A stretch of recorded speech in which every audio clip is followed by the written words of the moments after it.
has witnessed a decline following the hike in the cost of the product.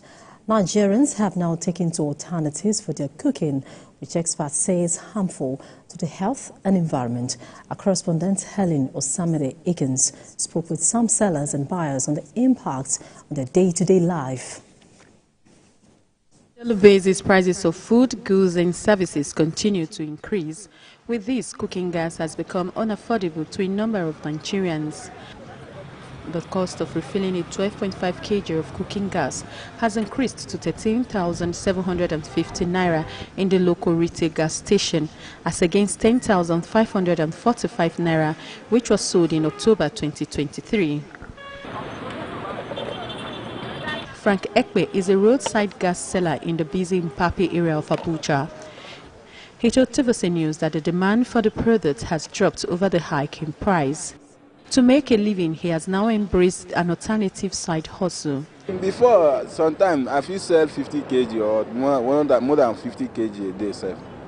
I feel sell, but now even 12.5 self, I know they see sell anyhow. For Ezra Jeremiah, his use of the product has reduced.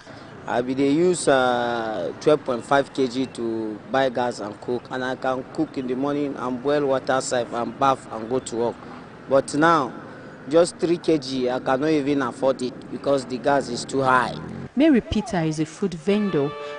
Before now, she used gas in her cooking. With a hike in the price of gas, she has to use an alternative means of cooking to ensure she does not run at loss in her business. Because we no fit afford gas again, gas will cost. Gas what they feel before, now times 3. So if we no use charcoal, we no go fit make it because everything don't add money. One will say the decision to embrace an alternative means of cooking is a smart idea, but there are implications to the health of the users and the environment at large. Michael Terungwa is an environmentalist. He highlights some of the implications to the environment of using the alternatives. To produce charcoal, you need to cut down a tree completely. So a tree is burnt. So what are you doing? It's deforestation, right? And then deforestation is not just deforestation in the name of deforestation. It is actually loss of biodiversity. It is also soil erosion.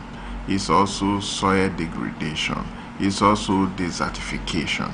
All of this in the midst of climate change is not good for our country.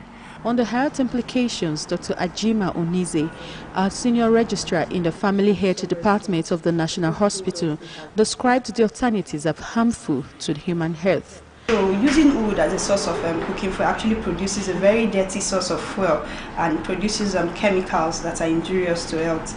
And the effect on health actually ranges from heart diseases, because his heart disease is also predisposes to cataract. It can predispose to a wide range of respiratory disease, even cancer and some respiratory problems. It also causes even injuries to the babies in utero. So even though our grandparents, our great-grandparents used this successfully, but the times then are different from the times now. Our lifestyle, the things we eat are different. She urged the users to make conscious efforts to safely guide their health while using the alternatives. According to WHO, 4.2 million people are exposed to respiratory diseases from use of firewood, charcoal or sawdust. So trying to protect the nose by using the face mask is actually a very vital role in preventing this dreaded side effect of using firewood. So they should wear a face mask. It's also predisposed to cataract, like I said. So if they try as much as possible to rinse their faces like after being exposed to firewood, this will also be a very important step to reducing the effect. Also, it is now more than ever important that Nigerians protect their health and environment while trying to cut costs. Although the federal government has put several interventions in place to revamp supply and boost local consumption of gas, more still needs to be done, as failure to address the upsurge could mean gas becoming a commodity only affordable to the rich. Helen Osamide-Akins, TVC News, Abuja. The Zamfara